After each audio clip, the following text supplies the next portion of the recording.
მოგიწევით რუსო მაყურებლებო და მსმენელებო.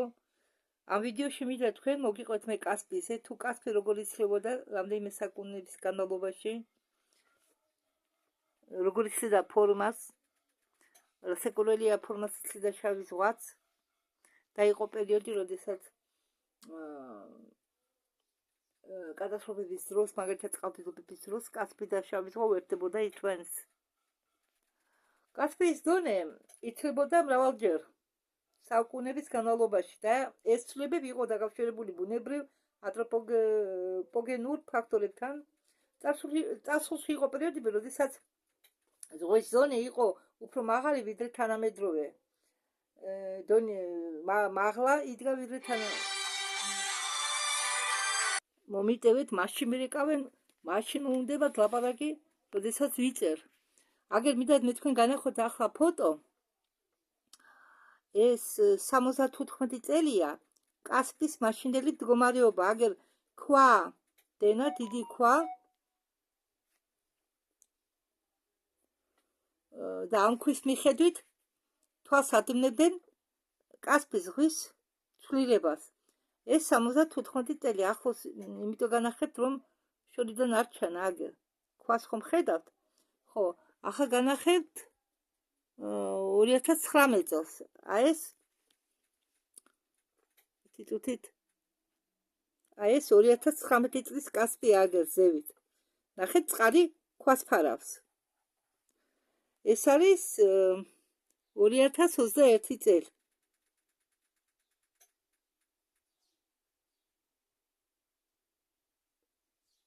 ნახეთ, და ეს არის 2025 წელი. აქ ჩანს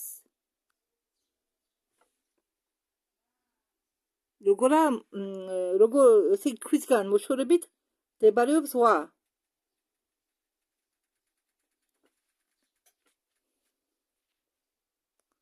ხო და კასპის ზღვის წყლის დონის დავარდნა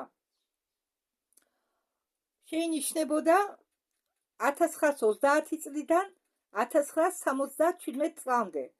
შემდეგ წყალმა მოიმატა 1995 წელს, რის შემდეგ წყალის დონე ისევ იკლებდა.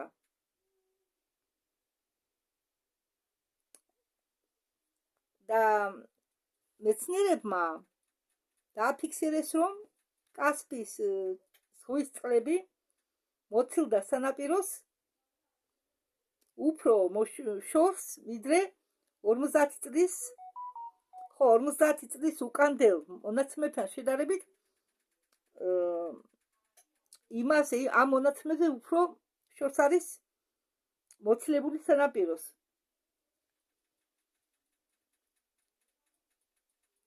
მაგრამ ვარაუდობენ, რომ შეიძლება წყალმა მოიმატოს.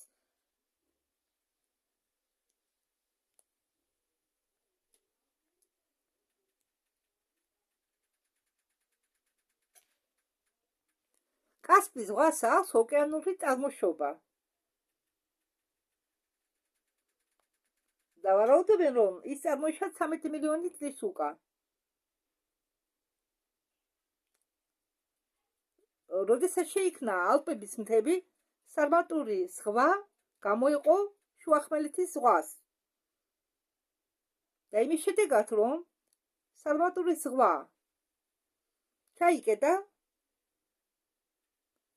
გაჩნდა პონტიური ზღვა, ანუ შავი ზღვა. მაშინ მას უწოდებდნენ პონტიურ ზღვას. ხო.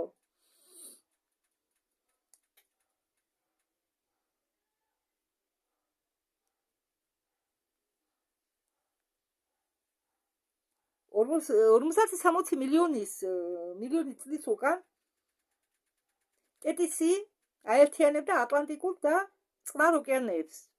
მაგრამ კონტინენტალური პლატფორმების გადაადგილების შედეგად მან დაკარგა თავისი კავშირი წყნარ ოკეანესთან, შემდგომ კი მოგვიანებით ატლანტიკურ ოკეანესთან. და კასპი იყო ჩამოჭრილი მსოფლიო ოკეანს. ამიტომ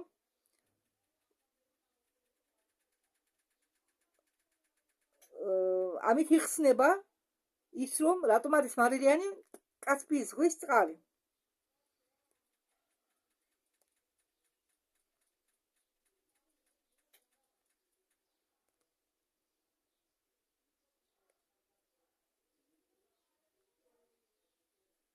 ხო და თურქები ძველად კასპიის ზღვას ანუ კასპიურ არ ვიცი როგორც გინდათ ისე დაარქვით, უწოდებდნენ ხაზარულ ზღვას, ხაზარსკე მორე, რადგან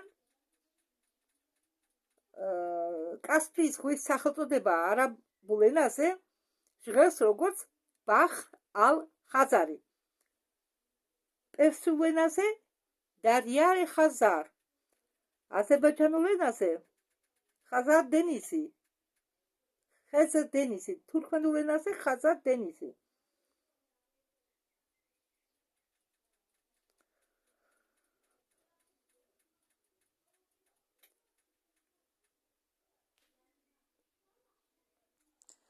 ახლა მე თქვენ წარმოგიდგენთ ფოტოს.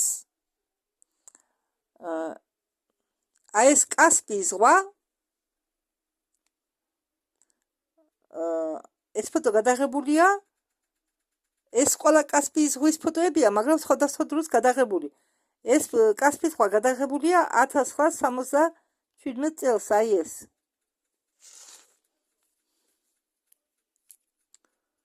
აი ეს 1977 წელს. ეს 1987 წელს. კასპიის ფორმა. ეს 1998 წელს. 2006 წელი, 2010 წელი, 2014 წელი.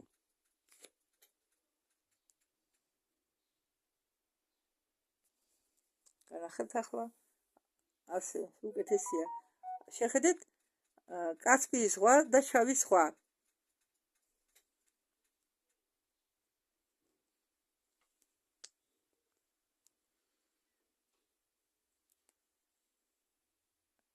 ეს ფერები მეტყოლებს იმაზე, თუ სხვადასხვა დროს რა მანძილით შრებოდა კასპი. ეს არ ვიცი მე რომ წლის რუკა, ვერ გეტყვით, ახლა სხვას განახეთ. ახლა მე წარმოგიდგენთ თქვენ რუკას. ერთი წუთით რომელი წლისა ეს რუკა აქ. ცუდად ჩანა ძალიან. ძველი რუკა. ძალიან წვლილები დასვებით წერია. არ ვიცი აქ დავკარგე. აბადიეთ. შეხედეთ. ეს არის იმდროინდელი. აბადიეთ ვერ ხედავ. აგერა იმდროინდელი კასპიის რუკა.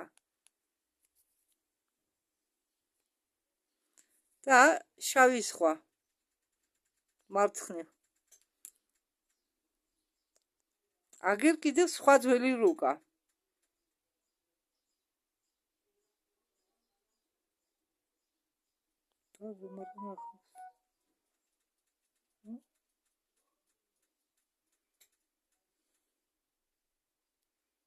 აქა უკვე სხვა ფორმა აქვს კასპის.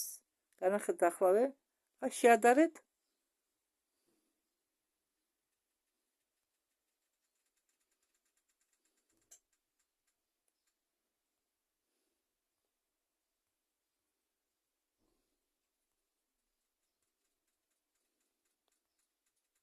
შეადარეთ ახლა. ეს რუკა შეადარეთ აი ამ რუკას. ხომ ხედავთ ცვლილებას? კასპის ცვლილებას ხომ ხედავთ?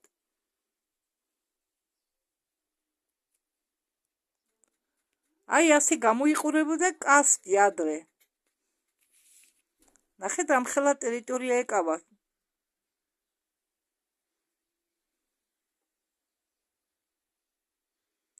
აი ეს ტერიტორია რაც შემოხაზულია ყავისფერი ფერით, ეკავა კასპის. ახლა შეხედეთ კასპის სანამდეა მისული. ეს ლურჯი არის დღევანდელი თანამედროვე კასპი. ხო, ამას ახლა ასე შემოვაბრუნებ, რომ უფრო კარგად ნახოთ.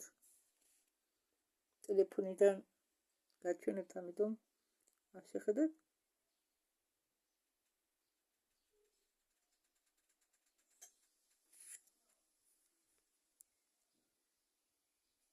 ახლა დააკვირდით ამ რუკას. აგერ არის ხაზარების ზღვა. აგერ შემოხაზულია წითლად. ეს არის ილხანების ხულაგურიდების სახელმწიფო. ხულაგურიდი. ან ილხანები. გეტყვით ახლა ამას რატომ გაჩვენებთ.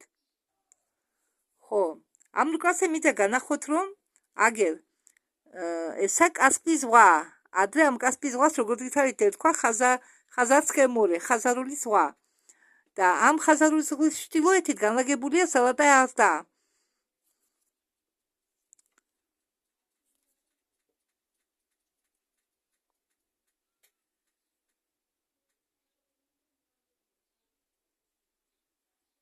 აგერ. და სამხრეთით განლაგებულია ხულაგურიდების ან ილხანების სახელმწიფო. ეს სახელმწიფო და ხო, იმ დროს ამ რუკაზე იმდენად ყურადღება არა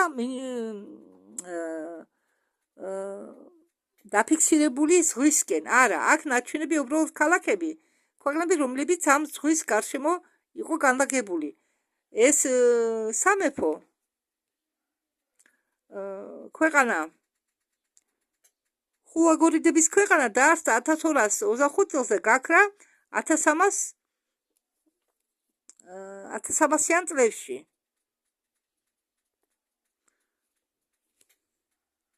ხო, გაქრა 1334 წელს. თუ დავაკვირდებით კარგად, მაშინდელ კასპის აი ეს ფორმა ჩამოგავს დღევანდელი კასპის ფორმას. ეს არის ნამდვილი ფორმა იმ წლებში, რაც ჰქონდა კასპის. რასაც კასპი წარმოადგენდა სხვა დასახელებით ხაზარული ზღვა. აგერ კიდევ ერთი რუკა კასპისა, კასპის ნაწილისა. ეს ცოტა თანამედროვე რუკაა. ეს არის რუკა, რომლის შექმნა დაავალა პეტრე პირველმა. ეს არის კასპის ზღვის რუკა, გენერალური რუკა,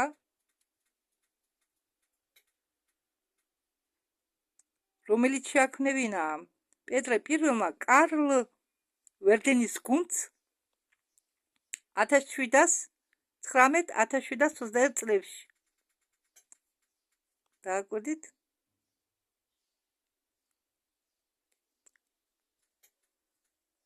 და კიდევ აი მე-17 საუკუნის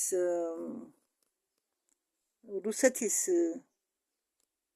საერთო რუსეთი კი არა, მთელმა მსოფლიომ მოიცვა ეს წარღვნა, წყალდიდობა, რომელიც მოხდა მაგ დროს. აგერ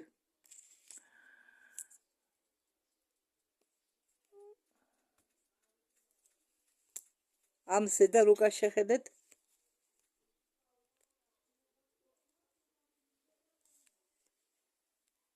აი ამ რუკას. აქ კასპიის ზღვა და შავი ზღვა შეერთებულია. წყალდიდობის დროს ეს ტერიტორიები ჰქონდა დაფარული კასპიის ზღვას.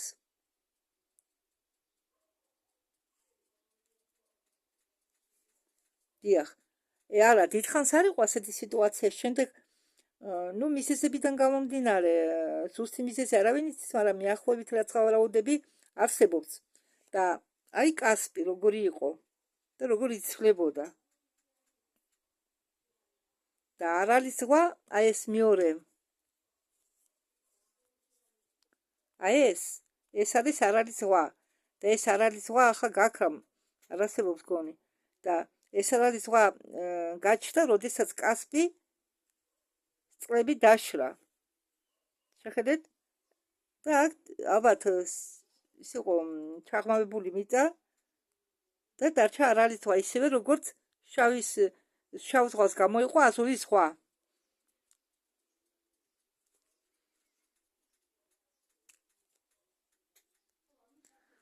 აგერ რუკა, კიდევ ერთი რუკა, სადაც ნაჩვენებია წყალდიდობა როგორ ხდებოდა. ეს ის პერიოდია, ვარაუდობენ, როდესაც დაიწია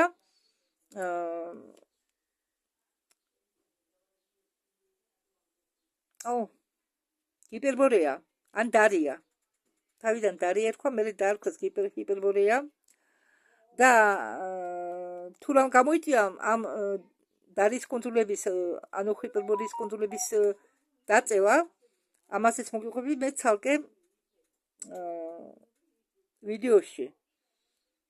ეგ უკვე სხვა თემაა, რომ არ დავიბნეთ, რომ გასაგები იყოს ყველაფერი. დასაკურველი მე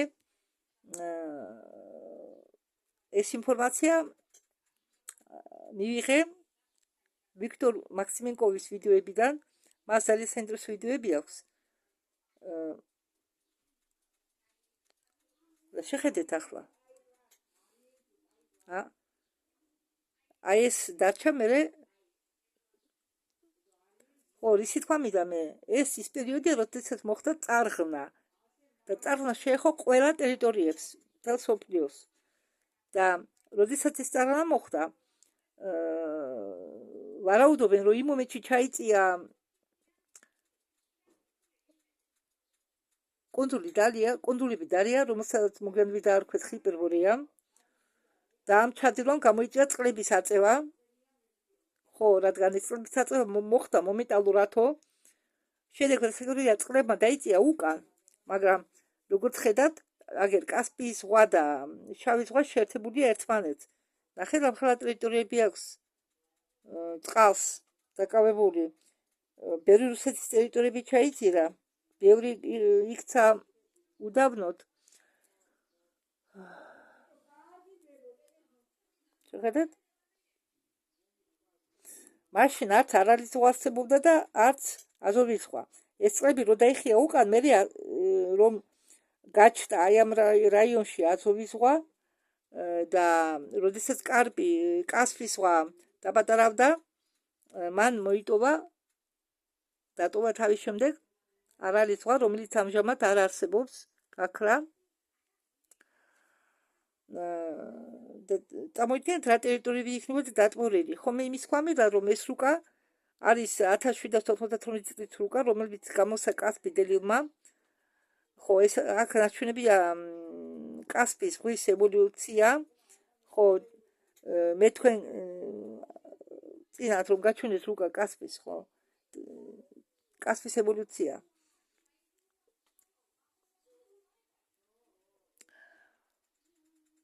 და მე რისი თქვა მინდა ამით? მე ვეცებ ინფორმაციას თუ როგორ დაზარალდა საქართველო. ნუ რასაკურველი რა თუნდა საუბარი ფიქრი ისედაც მისახვედრად ადვილია, რომ თუ სხვაგან იყო წყალდიდობა, ამხელა მასშტაბური წყალდიდობა რასაკურველი დააზარალდა საქართველოსაც, მაგდროინდელ საქართველოსაც. თადან ინფორმაცია მე-17 საუკუნის წლებთან არ არის ასად მოპოვებული, არანაირი ინფორმაცია არ არსებობს თუ რა ხდებოდა საქართველოში. და მე ახლა ვიგეთქვით ჩემ ეჭვებს, რატო ვიცით მე კასპი და შავი ზღვის ინფორმაცია შავ და კასპიის ზღვაზე. იმიტომ რომ მინდა გავარკვიო, როდის შემოსახდა აფსუები. მე ვარაუდობ, რომ აფხაზები, იგივე აფხაზები, მერე დაერქველ თავი აფხაზებად, თორემ ისინი არიან რუსეთიდან გადმოსული ერთ-ერთი ტომი, რომლებიც ცხოვრობენ კრასნოდარის ტერიტორიაზე, ისინი ბევრნი არ იყვნენ და დასახლდნენ აფხაზეთის ტერიტორიაზე, გუდაუთა, პიცუნდა და ასე შემდეგ, იქ გაგლისკენ. მე ვარაუდობ, რომ იმ პერიოდისთვის აფხაზეთი იყო დაცარელებული. თუ ასე ადვილად, მაპატეთ მე თუ ცდები. ხო, ამის გაგება მინდა. იმიტომ რომ ესენი არიან მუსულმანი სემიტები. ვინც ის შემდეგ უკვე გადაჯიშდნენ, გააფხაზდნენ, ბევრი ეგრეთ წოდებული აფხაზები არიან მეგრული გვარებით, ან გადააკეთებული გვარებით. მაგრამ მანამდე ვინც დასახლდა ჩვენი საქართველოს ტერიტორიაზე, ისინი გადმოვიდნენ. მაპატეთ ახლა მე თემას გადავუხვიეთ. მე უბრალოდ მიზეს გეუბნები თუ რატომ ვეძებ ამას ყველაფერს.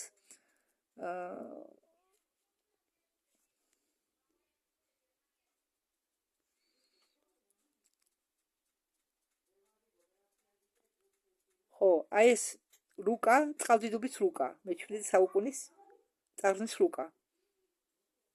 მე როდესაც ვამბობ, რომ როდესაც მე რუსეთს უყვები რამეს ეს ვამბობ, რომ აქ მარტო რუსეთზე არა საუბარი, ეს ეხება მთელ სოფლიოს, ეს გვეხება ჩვენს ქართველებს და მე ხილვა მქონდა, რომ შავი ზღვა შევერთდა კასპიის ზღვას. არის ვარაუდი იმისა, რომ რადგან შეიცვალა ჩრდილოეთის პოლუსი, რადგან პოლუსები შეიცვალა, პოლუსების მდგომარეობა, შეიძლება ჰიპერბორეის კუნძულები, ანუ დარის კუნძულები ამოიწიოს და ამან ისევ გამოიწიოს წყალდიდობა.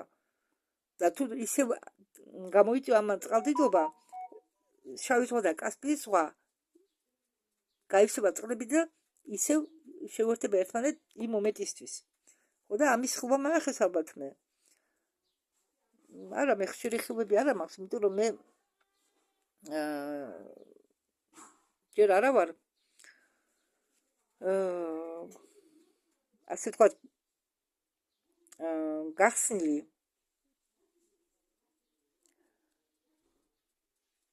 რადგან ჯერ კიდევ ბევრი მუშაობა ჭირდება.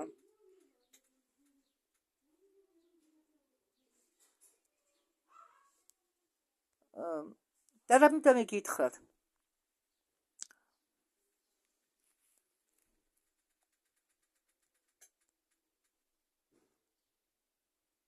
ადრე იყო ერთი მთლიანი ოკეანე.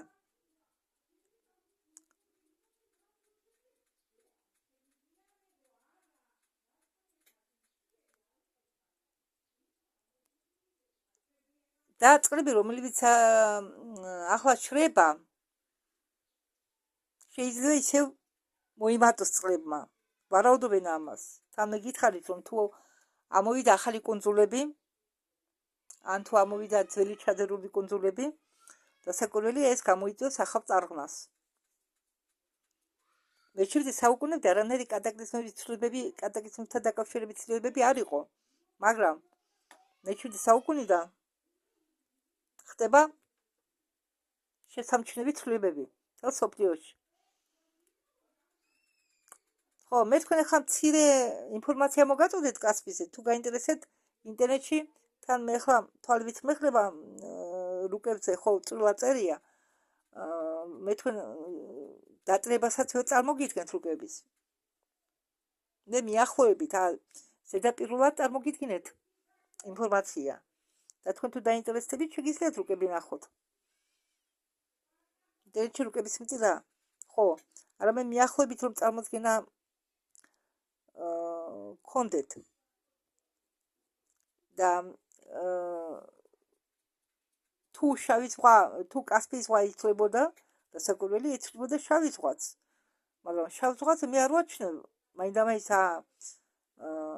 დიდ ცვლილებებს. მაგრამ არის ცალკე ვიდეო ყირიმზე.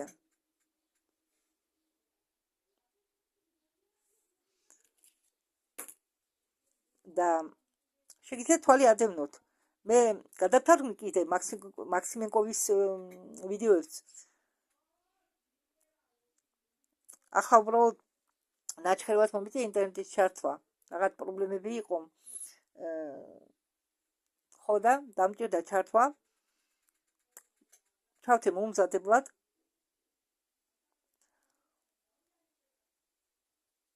კარგით, მოდით. ამ ნოტაზე დავასრულოთ ჩვენი დღევანდელი ვიდეო. დასაკვირველია იმედია ჩემმა საუბარმა არ გაგახსიანათ.